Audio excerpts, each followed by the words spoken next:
Hi, welcome to Richard Kabili YouTube channel, and for today's tutorial, I will be teaching you on how to add sound recognition button in Control Center on iPhone X. But first, kindly subscribe to this channel and don't forget to hit the subscribe button and the bell to notify you for the new updates.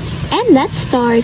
Using your iPhone X, from your home screen first, go to Settings.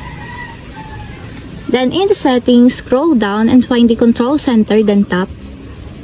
Then after that, in the Control Center, scroll down again and go to More Control Sections, then find the Sound Recognition. And as you will see, there's a positive sign located on the side of it, and all you have to do is just tap until it appears in your included controls. And if you want to check it, if it is already in your Control Center, just drag down the right side of your screen.